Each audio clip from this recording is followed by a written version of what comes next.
Shalom, selamat pagi sahabat GHCC yang diberkati oleh Tuhan Yesus Kristus. Apa kabar hari ini? Di dalam Kristus selalu ada sukacita. Amin. Walau apapun yang engkau dan saya hadapi, kita nggak tahu. Apapun yang menjadi pergumulan Bapak, Ibu, Saudara, sahabat GHCC yang diberkati oleh Tuhan Yesus Kristus. Namun satu hal yang dapat saya katakan bahwa dalam Yesus selalu ada sukacita. Banyak hal yang seringkali kita tidak mengerti alasannya kenapa saya harus hadapi hal-hal seperti ini. Setiap hari kita mendapatkan penghiburan dari firman Tuhan. Tetapi ada saja masalah, ada saja kendala. Dan yang diuji selalu adalah hati kita. Apakah jiwa kita cukup besar untuk menerima semua kenyataan yang kita hadapi? Satu hal saudara, penghiburan selalu tersedia di dalam kehidupan kita. Namun, jangan pernah berhenti melepaskan pengharapanmu kepada Tuhan. Sebab ketika engkau melepaskannya, engkau akan kehilangan kekuatan. Tetapi ketika engkau pegang Tuhan, maka sukacita itu akan tumbuh dalam hatimu. Kekasih Tuhan yang diberkati, mari kita sembah Dia. Kita satukan hati kita untuk memuji, menyembah Tuhan. Bapa, kami bersyukur, indahnya kasih-Mu, indahnya hadirat-Mu dalam hidup kami, membuat kami tidak ingin berhenti berharap. Sebab orang yang mengenal Tuhan akan tetap kuat dan bertindak. Dan kami percaya kalau hari ini kami terus mau mengenal Engkau lebih lagi, more deep and deeper Lord God. Kami percaya Tuhan. Kami mungkin bisa punya tantangan, kami mungkin bisa punya masalah. Tapi masalah itu tidak akan mengecilkan iman kami di hadapan Tuhan. Kami berdoa pagi hari ini kami akan bertumbuh di dalam pengenalan akan Engkau. More and more, lebih lagi. Dalam nama Yesus kami siap untuk menyembah, merenungkan firman-Mu dalam nama Yesus. Haleluya. Amin. Terima kasih Tuhan. Engkau sungguh baik dalam kehidupan kami. Kami berdoa dan siapkan hati kami.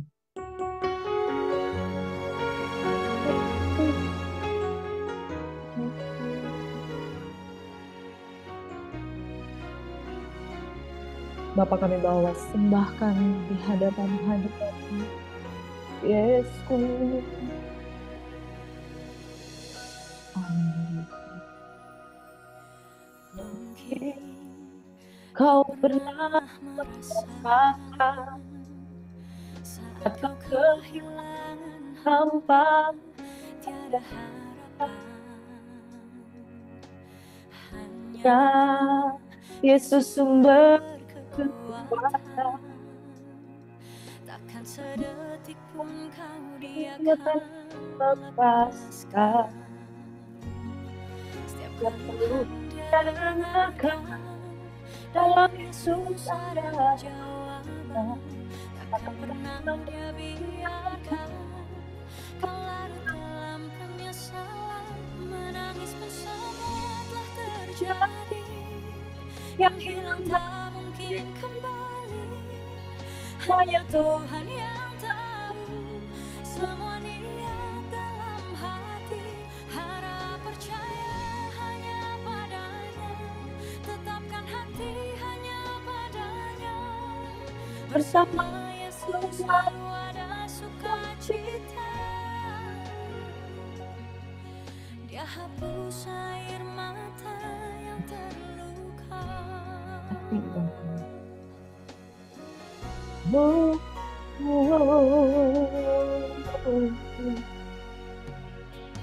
Mungkin kau pun pernah mengalami jalani hidup sendiri yang tak pasti. Hanya Yesus sumber pertolongan, tempat jawaban setiap permohonan. Yang belum berlalu jangan pernah disesali. Ya Tuhan yang mengatakan hidup lebih berarti menangis bersama terjadi yang hilang tak mungkin kembali. Hanya Tuhan yang tahu semua niat dalam hati. Harap percaya hanya padanya, tetapkan hati hanya padanya. Bersama Yesus selalu ada sukacita.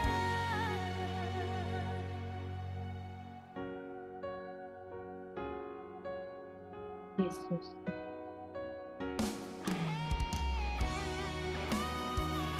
Selalu berserah, dan tetap berserah.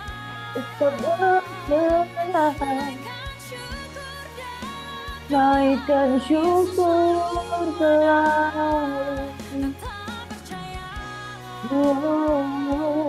rencananya indah pada waktunya.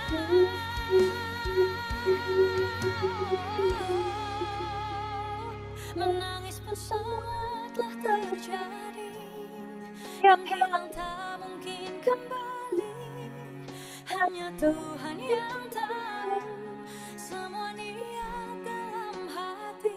Harap percaya hanya padanya, tetapkan hati hanya padanya.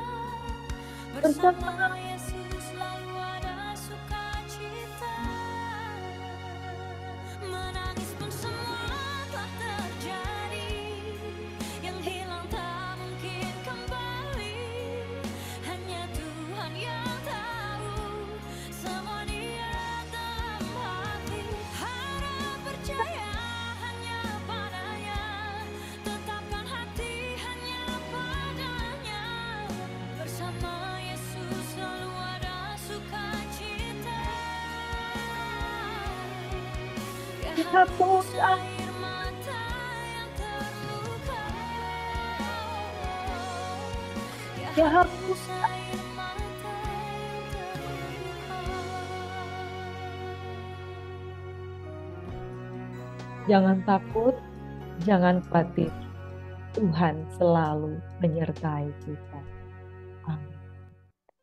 Sebab hanya kepadanya tempat kita berlindung, hanya kepadanya tempat kita andalkan.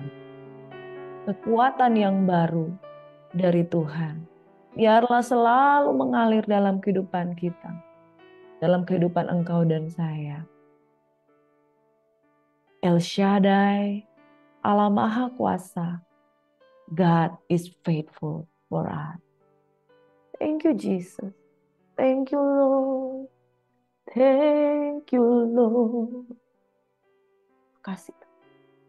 Pagi hari ini, engkau bersama dengan orang-orang yang mengandalkan engkau.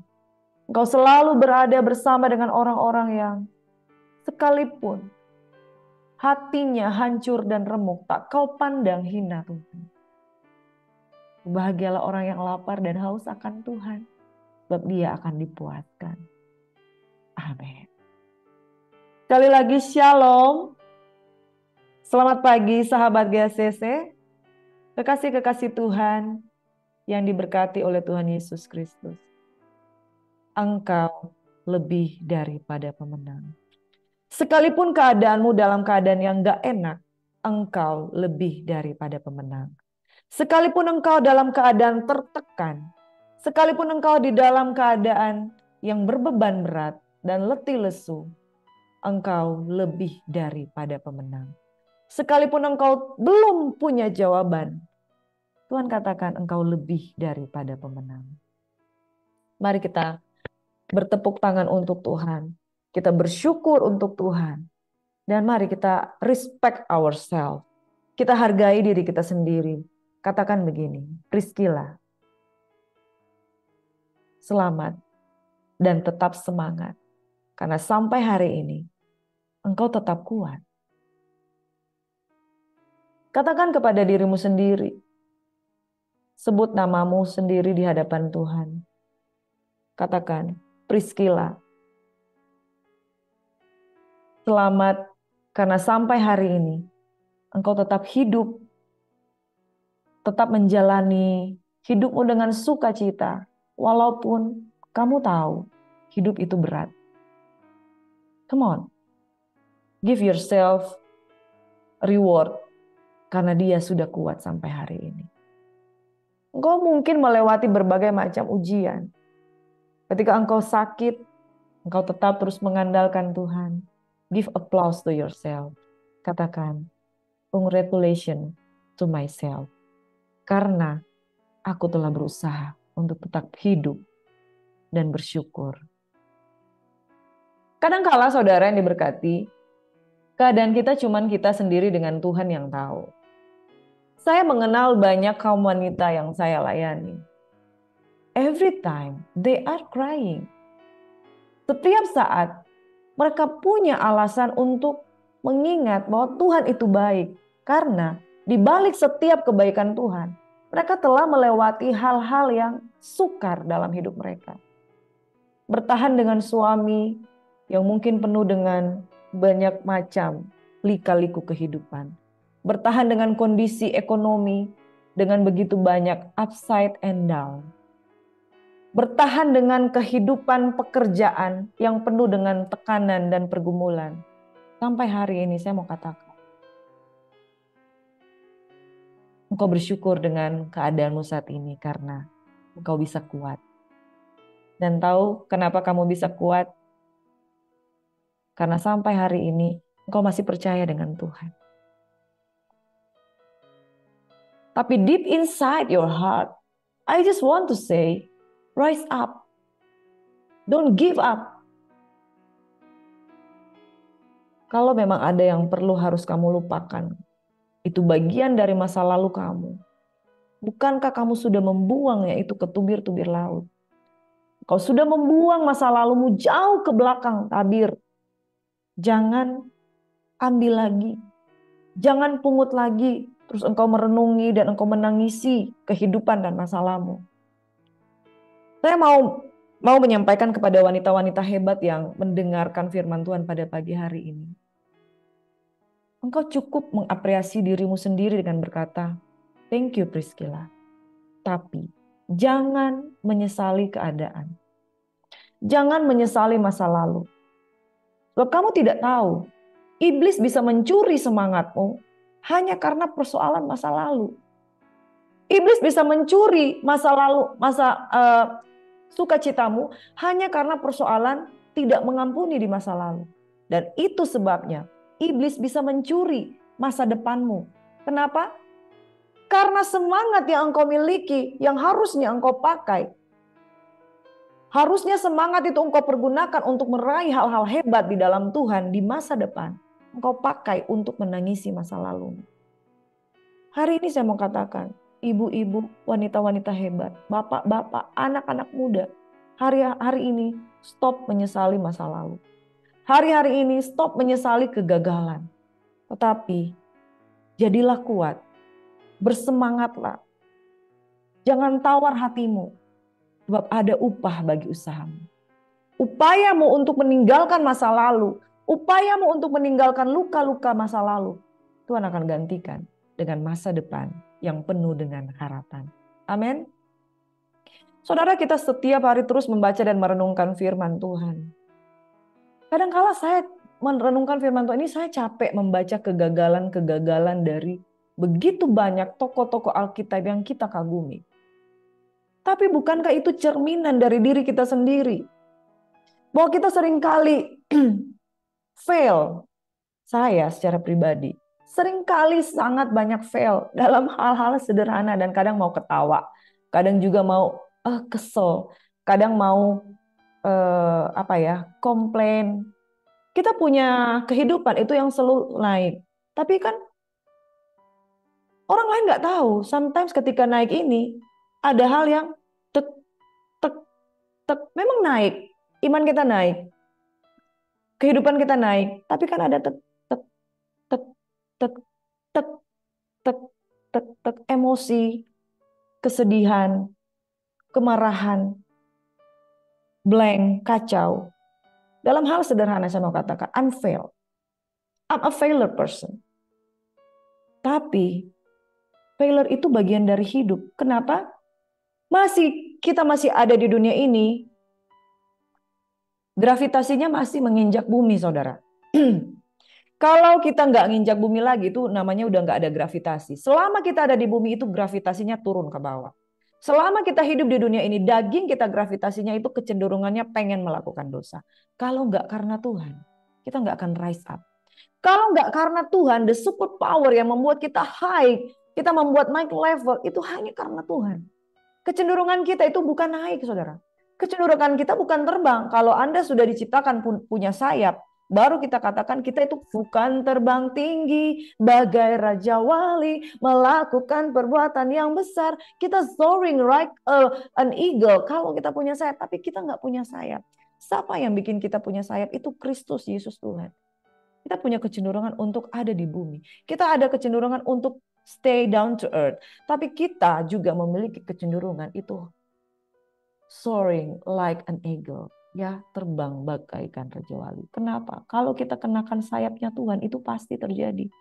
Tapi kalau kita nggak kenakan sayap Tuhan, itu pasti nggak akan terjadi. Yang ada adalah the mentality of human is naturally giving up, giving up, giving up. Tetapi the naturality of the Jesus nature adalah to rise up, rise up, rise up. Karena natur Kristus adalah kebangkitan. Sementara natur manusia adalah kematian. Natur alami, habit, pembawaan dari Kristus adalah hidup, bangkit, kekal. Tapi natur kita adalah down to earth. Bukan merendahkan hati, tapi rendah serendah-rendahnya itu melakukan dosa. Makanya saudara, kalau kita nggak kenakan Kristus, kalau kita nggak kenakan jubah kerendahan hati untuk selalu ada dalam Tuhan, kecenderungan kita itu adalah zet. Tapi kalau kita mau kenakan sayapnya Tuhan, kecenderungan kita itu adalah kuat, terbang, dan nggak menginjakkan kaki ke bumi. Tapi terbang bersama dengan Kristus. Saya mau menghibur pemirsa, audiens, YouTube pada pagi hari ini. Jadilah kuat. Masalah di sekitar kita tercipta untuk membuat kita down. Tapi natur kita dalam Kristus diciptakan untuk kita rise up. Amin. Pagi hari ini kita masih lagi merenungkan firman Tuhan di dalam kitab 2 Tawarik. Sampai di titik ini saya merasa lelah membaca banyaknya tokoh-tokoh Alkitab dengan segala kekurangannya. Tapi itu adalah engkau dan saya. Hari ini saya mau mengatakan kalimat, jangan lelah ya saudara. Jangan give up. Saya bangun pagi hari ini dengan kelelahan yang luar biasa. Karena banyaknya aktivitas. Tapi Tuhan selalu menghibur hati ini dan berkatakan, Priscilla, you can do it. Priscilla, you can do it. Even you don't want to pray, I give you power to pray. Even you don't want to worship God, I give you desire to seek for God. Sekalipun engkau tidak ingin menyembah, tapi Tuhan memberikan hasrat untuk menyembah, saudara. Sekalipun engkau tidak punya hasrat untuk melayani Tuhan, tapi Tuhan berikan engkau hasrat untuk bangkit. Lupakan masa lalumu. Engkau punya semangat untuk menjadi lebih kuat, lebih hebat dari apa yang manusia, dunia tawarkan. Katakan selamat pagi Roh Kudus, selamat pagi Yesus, selamat pagi berkat-berkat Tuhan. Pagi hari ini kita akan merenungkan firman Tuhan dari 2 Tawarik 14 hingga 2 Tawarik 18. Keep on progressing. Ya, brother, sister. Dan jangan lupa sebelum kita lanjut, please like, comment, share, and subscribe for more videos. Sebab dengan like, comment, share, dan subscribe, saudara-saudara sekalian, brother and sister, dapat membantu kami untuk mengembangkan pelayanan kami. Kiranya lewat pelayanan ini, ada banyak orang yang diberkati. Keep sharing, keep comment, like, and subscribe. Dan bagikan itu kepada orang-orang yang kamu kasihi. Saudara, pada pagi hari ini di kitab 2 Tawarik 14 ayat 18, kita berbicara tentang raja-raja di Yehuda yang bertumbuh setelah adanya Raja Salomo, bangkit Raja Rehabeam, bangkit Raja Abia, Rehabeam menikah dengan seorang bernama Maaka. Maaka itu adalah putri dari dari Absalom, putra dari Daud yang sudah meninggal dunia. Dari Maaka mereka beroleh anak bernama Abia. Dari Abia mereka beroleh cucu bernama Asa. Dan Asa ini adalah seorang yang melakukan revival pada zamannya. Saking revivalnya, dia memecat Maakah, neneknya, anak dari Absalom, istri dari Raja Rehabeam. Dia memecat Maakah sebagai Raja Suri karena Maakah tetap melakukan pemujaan-pemujaan dan penyembahan berhala, mempersembahkan korban-korban di bukit pengorbanan yang bukan ditujukan kepada Tuhan. Raja Asa mengalami kemenangan atas Zera, kemudian pembaharuan yang secara luar biasa dilakukan oleh Asa karena dia seorang yang memelihara ketetapan Tuhan dan dia takut akan Tuhan. Selama sekitar 35 tahun, saudara, dia setia dengan Tuhan. Di tahun ke-36, Raja Baesa, Raja Israel, itu memperkuat kota Rama dengan maksud untuk menyerang bangsa Yehuda. Pada saat itu, Asa mengambil keputusan untuk bersandar kepada Ben-Hadad, Raja Aram. Di situ dia mendapatkan teguran. Kemudian oleh karena teguran, kerajaannya yang dipimpin dia bertahan 3 tahun kemudian selama 39 tahun. Kemudian Raja Asa melakukan perjanjian dengan Raja Aram. Di situ Tuhan tidak berkenan. Di akhir kisah dia meninggal dunia karena dia mengalami sakit. Saudara, kisah Raja Asa ini menunjukkan bahwa dia memiliki revival, tapi ada saat-saat di mana ternyata dia tidak lagi mengandalkan Tuhan.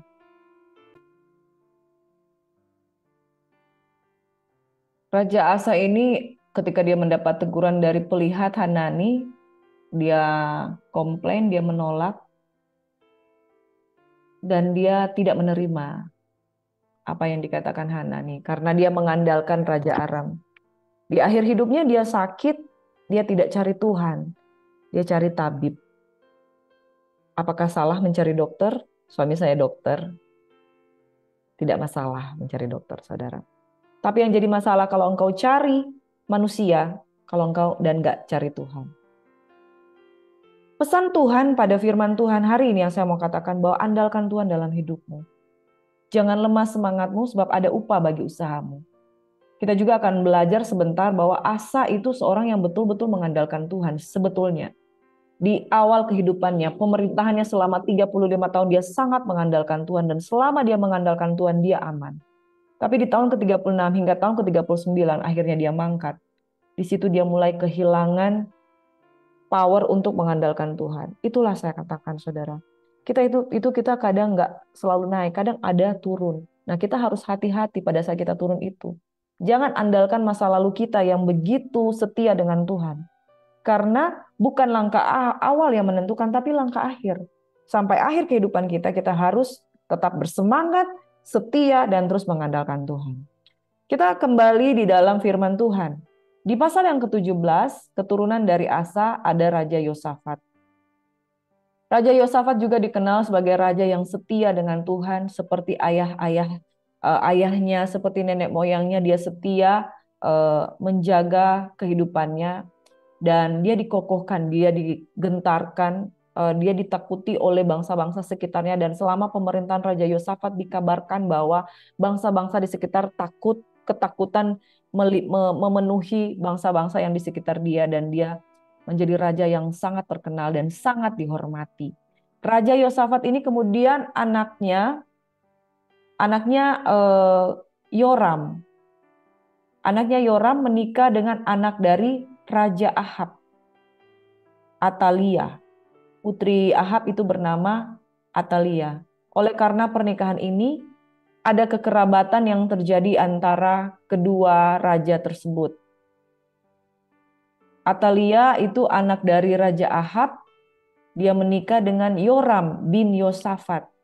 Sehingga mereka, Yosafat dan Ahab ini menjadi besan. Karena menjadi besan, hubungan mereka cukup dekat. Dan karena kedekatan mereka berdua, satu ketika Raja Ahab mengajak Raja Yosafat untuk sama-sama berperang. Ahab memerangi Ramot Gilead dan Nabi Tuhan berhadapan dengan nabi-nabi palsu. Selanjutnya di di pasal yang ke-18, karena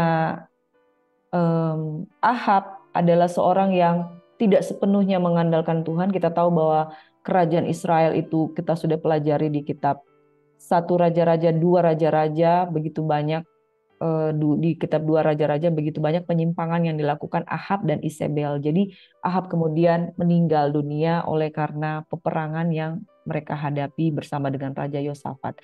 Persekutuan antara Raja Yosafat dan Raja Israel itu, mereka bersekutu untuk berperang, tapi kemudian Raja Israel meninggal dunia.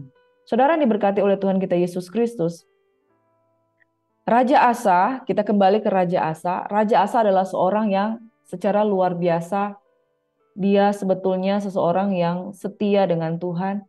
Dia seseorang yang takut akan Tuhan. Namun ada satu masa di mana ketika dia kemudian menghadapi orang Ethiopia, dia menang. Dia menang, saudara. Dia mengandalkan Tuhan dan dia mengalami kemenangan. Dan saudara yang diberkati oleh Tuhan kita Yesus Kristus, mereka mengalahkan semua kota di sekeliling Gerar karena ketakutan dari Tuhan menimpa penduduknya. Itu ada di 2 Tawarik 14. Ketika mereka menjarah seluruh kota itu, jarahan terdapat besar di situ, tenda-tenda pemilik ternak pun direbut oleh mereka. Nah, satu ketika ada seorang hamba Tuhan, Azaria bin Oded, dihinggapi oleh roh Tuhan. Dia pergi menemui Asa di pasal 2 Tawarik 14 ya saudara, ayat yang ke-15. Dia katakan, Asa dan seluruh Yehuda dan Benyamin, Tuhan beserta dengan kamu. Bila mana kamu beserta dengan dia, bila mana kamu mencarinya, ia berkenan ditemui olehmu. Tetapi bila mana kamu meninggalkannya, kamu akan ditinggalkannya. Saudara yang diberkati oleh Tuhan kita Yesus Kristus, mari kita buka sama-sama di dalam firman Tuhan tentang kisah Raja Asa ini. Tadi kita sudah belajar tentang garis besarnya, kita belajar tentang 2 Tawarik 14 ini. Abia, anak dari Rehabeam, mendapat perhentian. Jadi saudara mungkin bisa buat catatan-catatan ya, supaya kita bisa mengingat ini raja-raja yang ada banyak sekali. Saya kadang sudah maju, saya mundur lagi untuk menjelaskan. Di 2 Tawarik 14, Abia, anak Rehabeam, mendapat perhentian bersama-sama dengan nenek moyangnya dan ia dikuburkan di kota Daud. Maka Asa anaknya menjadi raja menggantikan dia. Di zaman pemerintahannya negeri itu aman selama 10 tahun. Asa melakukan apa yang baik dan benar di mata Tuhan, dijauhkan penyembahan berhala, dijauhkan mesbah-mesbah asing. Kemudian dia memperkuat kota-kota itu. Di Yehuda Tuhan mengaruniakan keamanan kepadanya. Pasukan Asa dari Yehuda itu ada banyak, jumlahnya 300.000 orang yang membawa perisai besar dan tombak, dan yang dari Benyamin itu jumlahnya 280.000.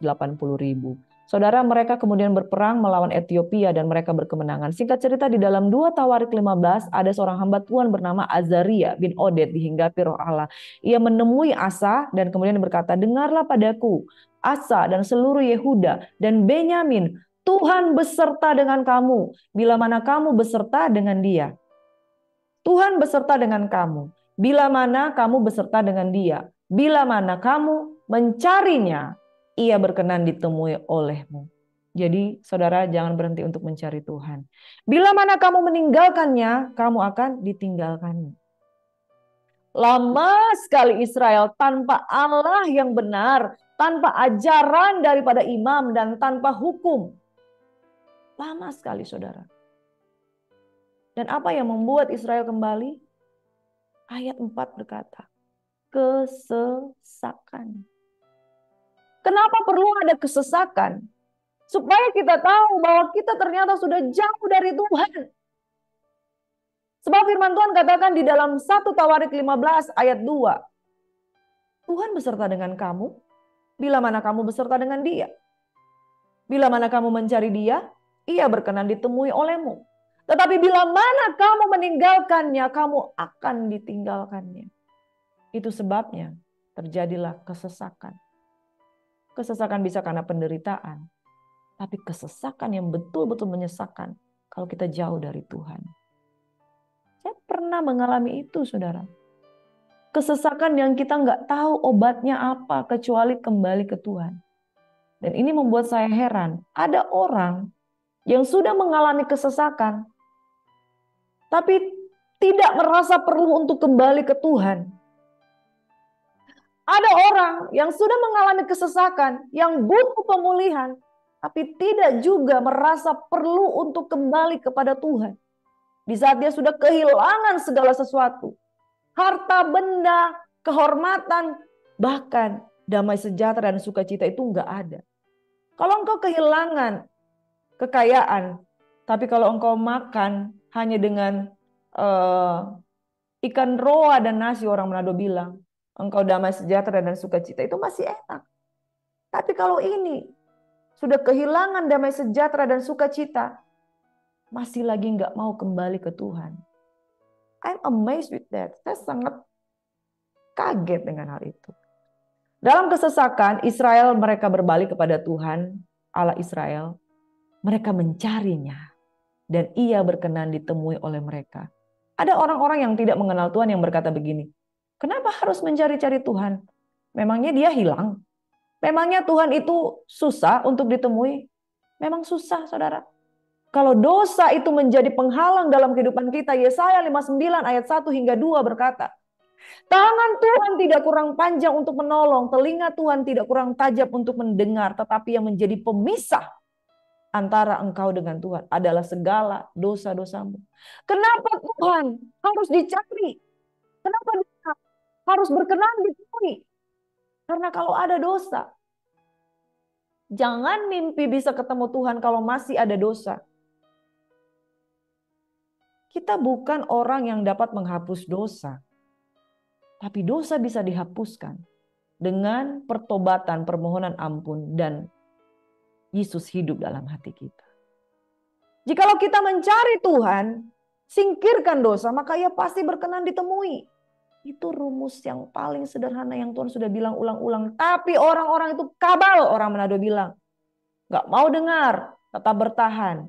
Mungkin saya bisa pertahankan ini dan Tuhan tetap senang dengan saya. Mungkin yang ini saya bisa keep on mind on me. Dan saya mungkin masih bisa dengan Tuhan. Gak bisa. Tuhan tahu sampai kedalaman hati. Pada zaman itu tidak dapat orang pergi dan pulang dengan selamat karena terdapat kekacauan yang besar di antara segenap penduduk daerah. Itu keadaan zaman pada waktu Raja Asa. Kacau. Bangsa menghancurkan bangsa. Kota menghancurkan kota. Karena Allah mengacaukan mereka dengan berbagai-bagai kesesakan. Tapi inilah yang menjadi pesan Tuhan bagi Raja Asa. Tapi kamu ini kuatkan hatimu, jangan lemah semangatmu. Karena ada upah bagi usahamu. Saudara, Tuhan menghargai setiap upayamu untuk meninggalkan dosa. Tuhan menghargai upayamu setiap saat engkau mau memperbaiki mesta. Tuhan menghargai upayamu untuk setiap saat engkau mencari Tuhan. Hari ini, engkau yang berkenan untuk mendengarkan sabda firman Tuhan. God bless you so much. Kuatkan hatimu. Jangan lemah semangatmu. Karena ada upah bagi usahamu. Orang bisa punya semangat untuk kerja cari uang yang berlimpah-limpah. Tapi mereka bisa kehilangan kekuatan dan semangat untuk mencari Tuhan. Why? Karena Tuhan gak menarik. Karena Tuhan gak menarik untuk dikejar. Tapi orang yang bersemangat untuk mengejar Tuhan, ada upah bagi usahamu. Hari ini kekasih-kekasih Tuhan, mungkin ketika engkau duduk, dia mendengarkan firman Tuhan. Ada orang yang menertawakan engkau. Hei, kamu dulu, saya kan tahu masa lalumu. Kamu itu orang yang suka main perempuan. Kenapa sekarang suka firman Tuhan? Kamu itu orangnya dulu suka mabuk-mabukan. Kamu orangnya itu kan gagah, perkasa, dan bodoh amat. Suka ke night club, suka ke sana ke sini. Kok sekarang dengar firman Tuhan? Diketawakan orang. Hello saudara, kuatkan hatimu. Kadangkala masa lalu kita seolah ingin mempertahankan kita untuk keep up di masa lalu yang bagi orang katakan, kamu kan biasa ke diskotik. Ngapain kamu jadi orang yang kenal Tuhan? Kamu kan biasa pakai uang. Kenapa sekarang kamu kayak betul-betul aja jadi hamba Tuhan? Beneran kamu jadi hamba Tuhan? Apakah kamu masih di lingkungan seperti itu, saudara? Ada orang-orang yang menertawakan semangatmu mencari Tuhan. Dan engkau mulai malu dan engkau mulai sembunyi. Lalu dengar firman Tuhan tuh sembunyi-sembunyi. Pakai handphone, gambarnya dikasih gelap, lalu engkau dengar firman Tuhan supaya komunitas-komunitas lamamu nggak tahu kalau sekarang ini kamu kejar Tuhan.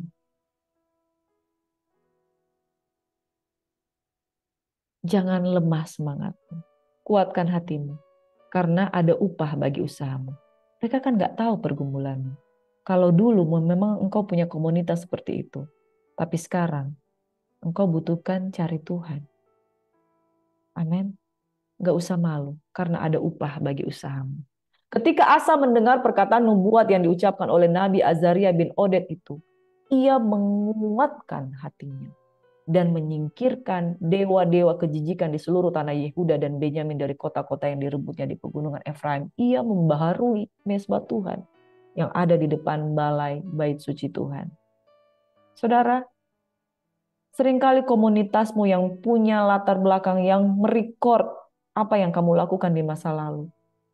Bisa saja mereka menjadi pelemah semangatmu untuk mencari Tuhan.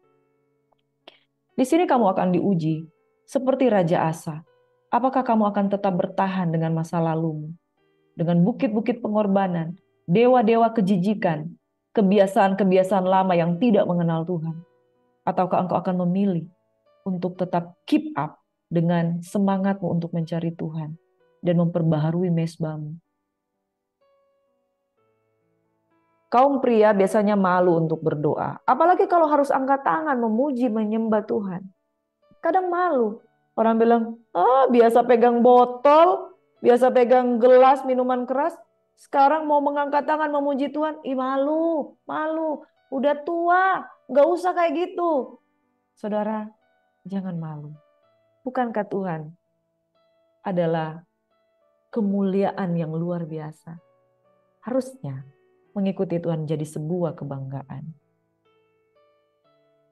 Komunitas mungkin Asa tidak mendukung dia untuk bisa mengenal Tuhan karena bukit-bukit pengorbanan itu banyak.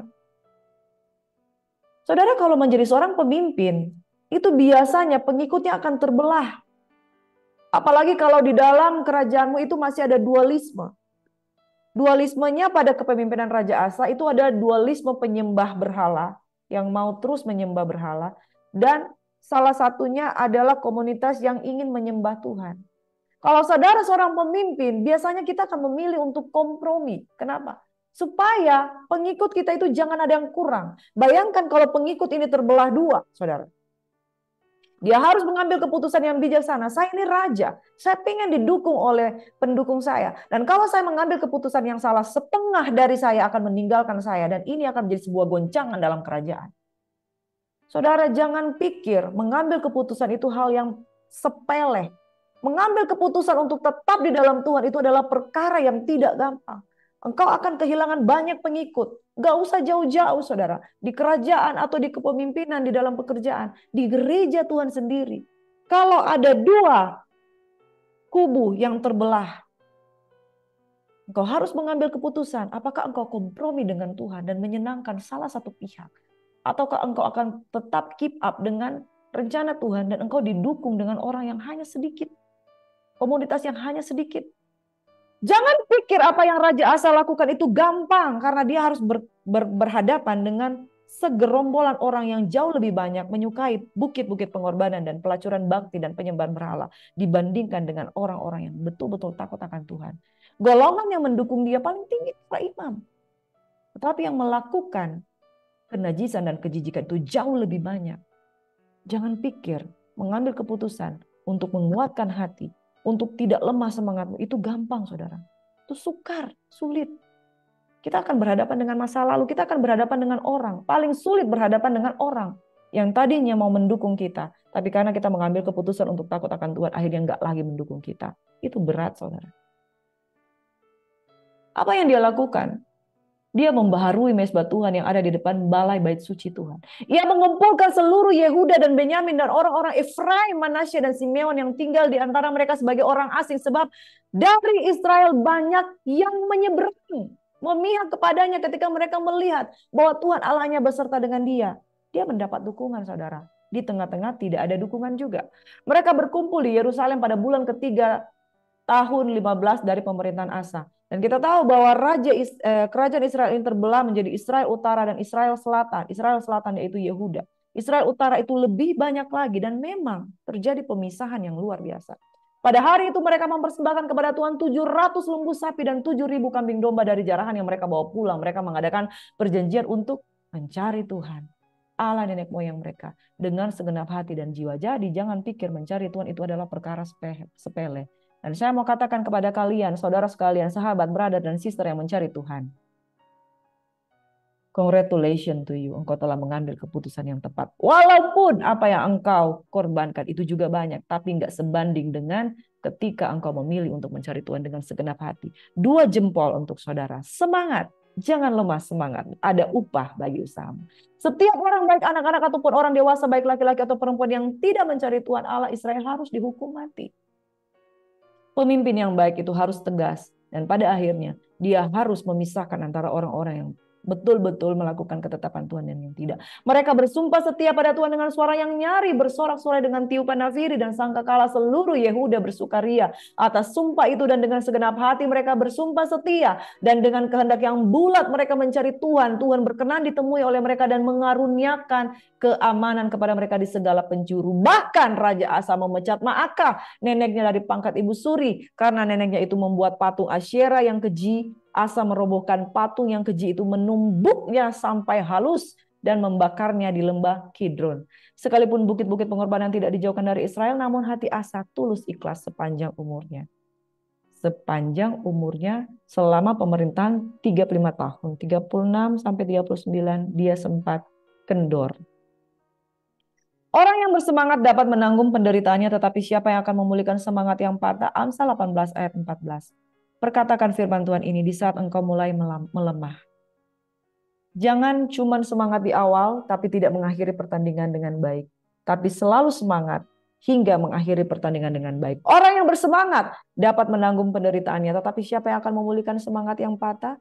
Bersemangat ya saudara. Ada beberapa alasan kenapa orang memiliki rasa kecewa di dalam dirinya. Orang kehilangan semangat dalam dirinya. Yang pertama kenapa kita kehilangan semangat? Karena ekspektasi kita terlalu tinggi. Saya harapnya mendapatkan bansos 1 juta, tapi ternyata bansosnya cuma 200.000. Just kidding, saudara. Ekspektasi terlalu tinggi. Kita pengennya high, tapi kita dapatnya rendah. Akhirnya yang ada adalah rasa kecewa. Ini adalah pembunuh semangat. Pembunuh semangat karena ekspektasi terlalu tinggi. Kita harus proporsional, saudara. Yang kedua, ada usaha yang kurang maksimal. Karena kita nggak terlalu berusaha, akhirnya kita kecewa karena gagal dan gagal dan gagal lagi. Yang ketiga, kita meremehkan hal-hal kecil yang harusnya kita upayakan atau harus kita ubah, harus kita hentikan. Contoh, hal-hal kecil yang kita nggak mau rubah. Contoh, berdoa setiap pagi. Itu hal-hal yang orang pikir sederhana, tapi kalau kita nggak lakukan, kita tidak akan melakukan perubahan dalam hidup kita. Atau hal-hal kecil di mana kebiasaan-kebiasaan kita yang harus kita tinggalkan. Dulu kita mungkin bapak-bapak suka minum minuman keras.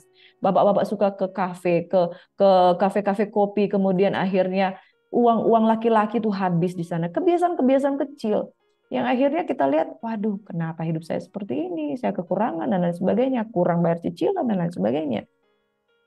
Penyebab rasa kecewa kadang sebetulnya berasal dari sendiri gaya hidup yang nggak mau kita rubah. Kebiasaan membuang-buang waktu. Berapa banyak gamers yang menghabiskan waktunya di depan handphone, game online. Sekarang tuh nggak zamannya lagi orang main game di tempat-tempat penyewaan. Tapi sekarang game semua sudah ada di handphone. Habis baca Alkitab, baca game. Habis baca Alkitab, baca game. Akhirnya game itu menghabiskan waktu 1 hari 10 jam. Berdoanya berapa jam? 1,5 jam. Berapa kali? 5 kali.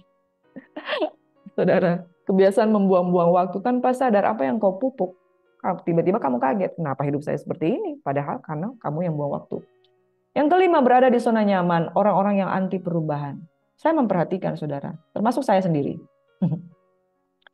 Orang kalau ke gereja, biasanya mengambil tempat duduk di posisi yang dia sukai, di tempat yang sama. Padahal, mungkin dia bisa pindah ke tempat yang lain.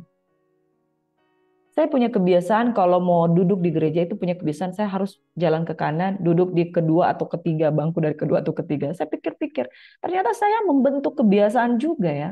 Dan saya merenungkan dalam hati saya tadi malam bahwa manusia itu cenderungannya anti perubahan. Manusia itu kecenderungannya tidak menyukai yang namanya perubahan. Dia menyukai sesuatu yang sudah biasa dia lakukan. Even dia setiap hari mendengarkan firman Tuhan untuk berubah, berubah, berubah.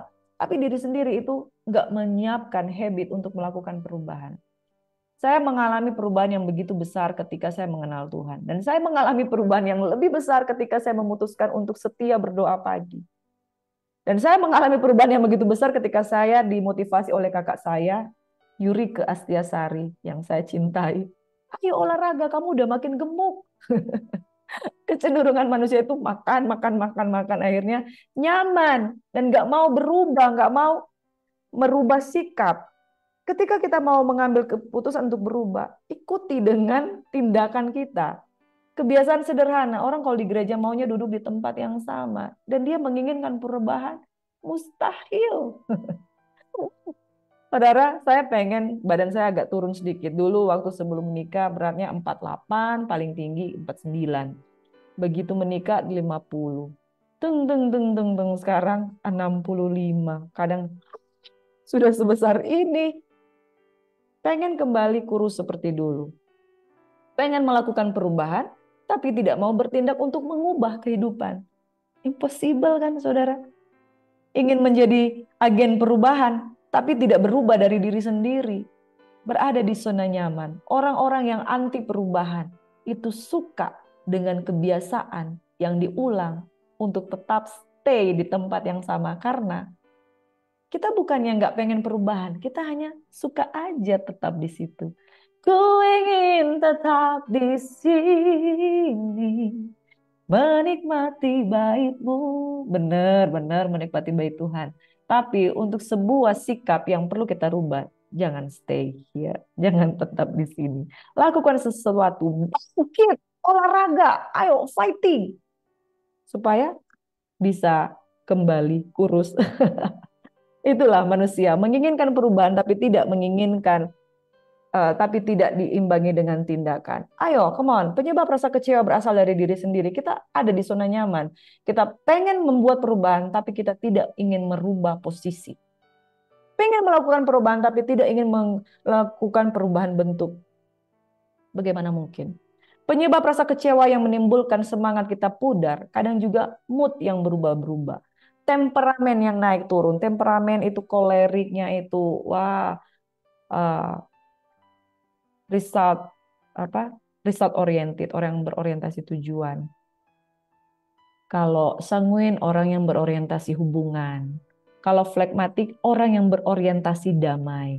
Kalau melankolik, orang yang berorientasi perasaan.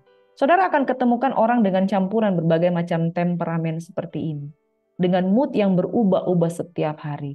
Tanpa sadar, orang yang berfokus kepada mood, orang yang berfokus kepada temperamennya, dia akan menghasilkan sebuah hasil yang kecil. Kenapa? Dia fokus kepada temperamennya. Kalau moodnya enak, dia lakukan. Kalau moodnya lagi nggak enak, temperamennya lagi naik turun, lagi marah, dia nggak mau melakukan sesuatu apapun. Akhirnya, berapa tahun umurmu mengikuti Tuhan? 20 tahun. Wah, ternyata sudah 20 tahun. Bagaimana progres imanmu? Biasa-biasa aja. Kenapa? Nggak tahu ya, kemarin saya marah, hari ini saya sedih. Kemarin lagi saya capek, saya tidur-tiduran aja. Moodnya berubah-berubah. Fokus on mood. Jadi fokusnya bukan kepada Tuhan.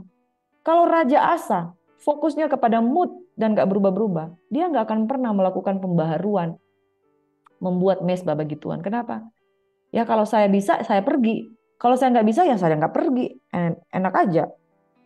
Mau maksa-maksa orang lagi nggak mood, lagi nggak bisa, ini lagi datang bulan, lagi nggak bisa. Nggak gitu juga saudara. Satu saat nanti engkau akan shock, engkau akan takjub. Kau menghabiskan 20 tahun. Hanya untuk kehidupan moodmu yang naik turun. Kalau saya nyaman, saya enak, saya melayani. Kalau enggak, saya enggak melayani. Akhirnya, orang seperti ini adalah orang yang kehilangan semangat. Rata-rata seperti itu. Moodnya berubah-berubah, temperamennya menguasai dia dan tidak dikuasai oleh karakter Kristus. Yang ketujuh, saudara, hikmat dan pengetahuan yang terbatas. Firman Tuhan katakan, jangan bodoh, usahakanlah kamu mengerti kehendak Tuhan. Bodoh itu orang bilang kalau nggak sekolah. Bodoh itu kalau orang bilang nggak lulus sarjana. Bodoh itu kalau orang bilang nggak pernah mengecap tingkat pendidikan. Betul saudara, itu kebodohan menurut mata dunia. Itu sebabnya orang minder. Kalau saya nggak sekolah, saya nggak minder. Kalau saya nggak sarjana, saya nggak mau ketemu dengan pemimpin-pemimpin. Karena saya nggak sarjana, saya cuma lulusan SD, saya cuma lulusan SMP, saya nggak punya keberanian untuk ketemu dengan orang-orang hebat di sana. Saudara, jangan juga seperti itu. Memang pendidikan itu penting, tapi jangan jadi orang yang minderius, orang yang sukanya minder. Pendidikan itu memang penting, tapi homeschooling atau sekolah di rumah atau pendidikan lewat otodidak itu juga bisa membuat kita berpengetahuan. Saya ketemu dengan anak muda yang berusia 30-an tahun, dan dia selalu berkata begini, "Kak, saya lulusan SMP. Saya nggak punya pengetahuan." Saya bilang begini, siapa bilang kamu nggak punya pengetahuan? 32 tahun kamu belajar dibandingkan dengan sekolah dasar itu 12 tahun, 6 tahun SD, 3 tahun SMP, 3 tahun SMA, 12 tahun. Dari 32 tahun yang engkau lalui dengan kehidupan bertemu dengan orang itu bukannya kamu belajar. Jangan kasih anakmu kepada orang lain, saya bilang begitu, karena dia mau ngasih anaknya kepada orang lain.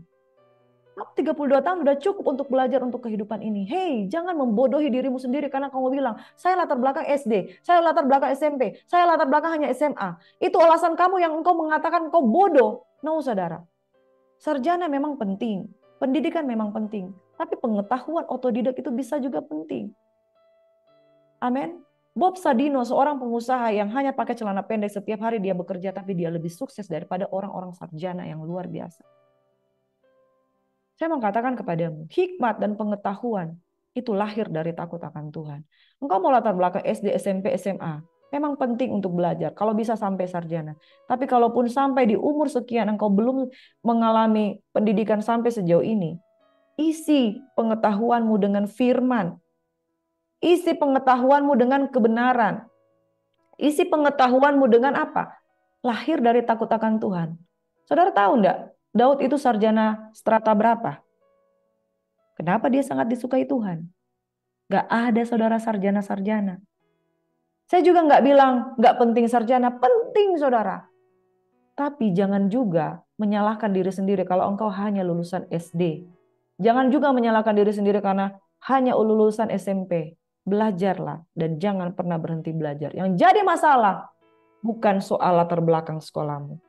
Orang SMP pun bisa berhasil. Orang lulusan SMP pun bisa berhasil. Yang jadi masalah kalau engkau mengatakan stop, saya sudah stop belajar dari waktu saya SMP itu. Itu masalah buat kamu. 1 Korintus 1 ayat 27 berkata seperti ini. Tetapi apa yang bodoh bagi dunia dipilih Allah untuk memalukan orang-orang yang berhikmat. Dan apa yang lemah bagi dunia dipilih Allah untuk memalukan apa yang kuat. 1 Korintus 3 ayat 18 berkata, janganlah ada orang yang menipu dirinya sendiri jika ada di antara kamu yang menyangka dirinya berhikmat. Menurut dunia ini, biarlah ia menjadi bodoh supaya ia berhikmat. Artinya apa, saudara? Kalau menurut kata dunia engkau bodoh, tapi Tuhan bisa pakai orang yang bodoh menurut dunia untuk mempermalukan orang berhikmat karena roh takut akan Tuhan ada pada dia. Jangan karena semata-mata engkau tidak sekolah lalu engkau berkata, I'm quit, saya bodoh, saya nggak bisa berbuat apa-apa. Mulai hari ini buang perkataan dan pikiran seperti itu. Ada orang minder loh, gara-gara dia pejabat, saya enggak. Karena dia pejabat, saya enggak punya muka untuk ketemu dengan dia atau siapapun. Saudara, engkau harus bertobat dengan pikiran seperti itu. Orang yang bodoh menurut dunia akan mempermalukan orang-orang yang berhikmat menurut dunia. Daud tidak sarjana, saudara. Musa tidak sarjana. Daniel tidak sarjana. Tapi mereka dikenal sebagai orang-orang yang berpengetahuan baik. Yusuf, pernah dengar Yusuf sekolah? Tapi Yusuf bisa duduk sehidangan dengan Firaun dan kemudian mengajari Firaun tentang bagaimana memanage. Dia bukan magister manajemen. Bukan bachelor of apa-apa gimana saudara. Hikmat pengetahuan itu penting. Tetapi bukan berarti engkau minder dan berhenti belajar. Hikmat pengetahuan kalau engkau tidak punya, engkau juga dalam bahaya besar. Umatku binasa karena tidak mengenal Allah, dan engkaulah yang menolak pengenalan, pengetahuan akan Tuhan itu. Akhirnya yang ada engkau kecewa, engkau tidak bersemangat.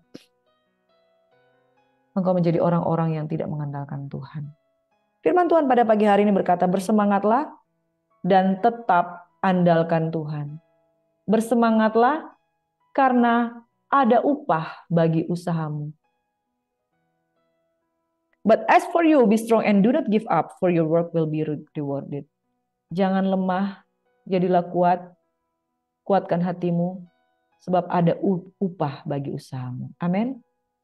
Jangan berhenti belajar sekalipun engkau lulusan SD, lulusan SMP. Engkau berusia berapa saat ini, itu adalah pembelajaran untuk hidup, belajar otodidak. Karena hikmat dan pengetahuan itu penting. Paling tidak engkau belajar dari Tuhan, belajar dari pengalaman, belajar dari orang lain. Itu namanya kerendahan hati, karena mau menerima pengajaran dari orang lain. Bersemangatlah dan tetap andalkan Tuhan. Yang terakhir dari kitab 2 Tawarik 16 dan 2 Tawarik 17, ada Raja Yosafat. Maka Yosafat anak dari Asa menjadi raja menggantikan dia. Ini luar biasa juga hebatnya Raja Yosafat. Kita akan baca terus sampai di Raja di 2 Tawarik 20, itu adalah hal-hal yang hebat yang dilakukan oleh Raja Yosafat. Tuhan menyertai Yosafat karena ia hidup mengikuti jejak yang dahulu dari Daud, bapa leluhurnya, dan tidak mencari Baal-Baal, melainkan mencari Allah ayahnya. Ia hidup menurut perintahnya dan tidak berbuat seperti Israel. Oleh sebab itu Tuhan mengokohkan kerajaan yang ada di bawah kekuasaannya.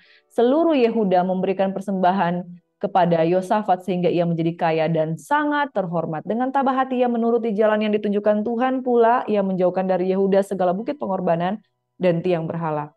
Ketakutan yang dari Tuhan menimpa segala kerajaan di negeri-negeri sekeliling, sehingga mereka tidak berani berperang melawan Yosafat.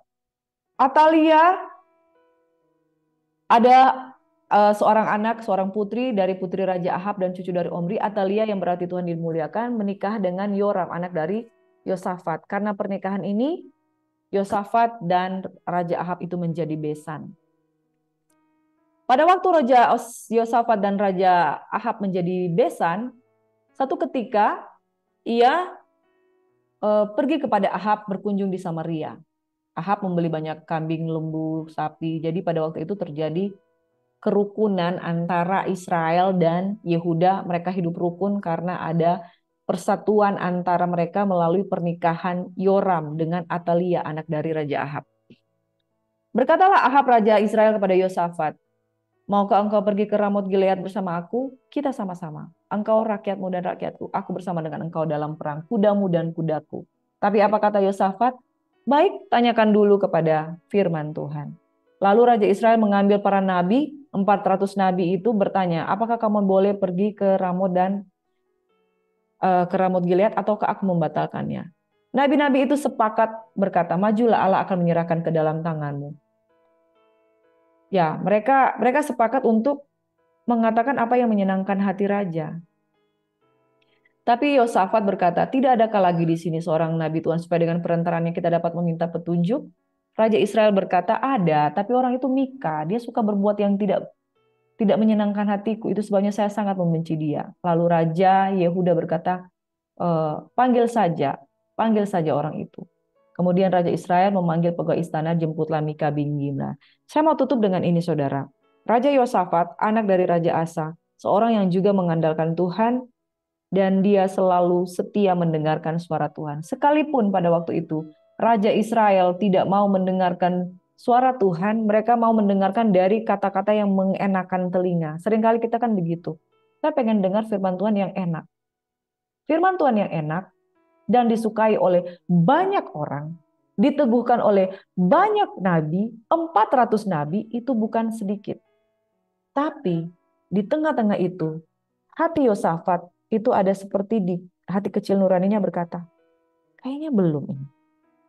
Kayaknya saya nggak sejahtera ini. Kayaknya kita harus cari satu lagi hamba Tuhan. Ternyata memang ada. Ini yang saya katakan, kepekaan roh. Sama-sama katakan kepekaan roh. Yosafat seorang yang bergaul dengan Tuhan. Ketika dia diajak oleh orang lain untuk bersekutu pergi ke Ramot Gilead, dia tanya Tuhan dulu.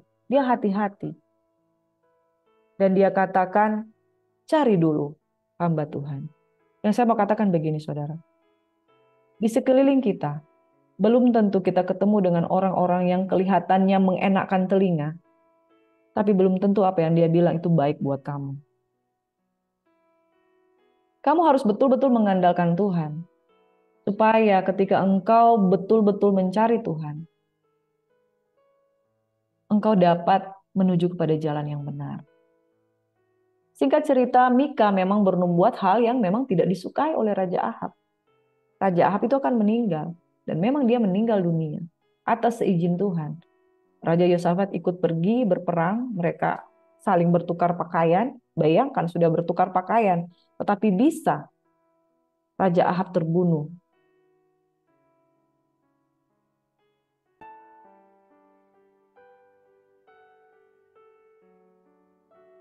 Kalau saudara-saudara baca ya, saudara-saudara baca di kitab 2 Tawarik 18 ayat 31. Mereka pergi berperang. Lalu segera sesudah para panglima pasukan kereta itu melihat Yosafat, mereka berkata, itu Raja Israel, karena mereka bertukar busana, bertukar pakaian.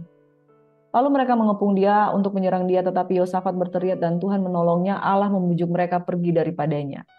Segera sesudah para panglima pasukan kereta itu melihat bahwa dia, Yosafat, bukanlah Raja Israel, maka undur mereka.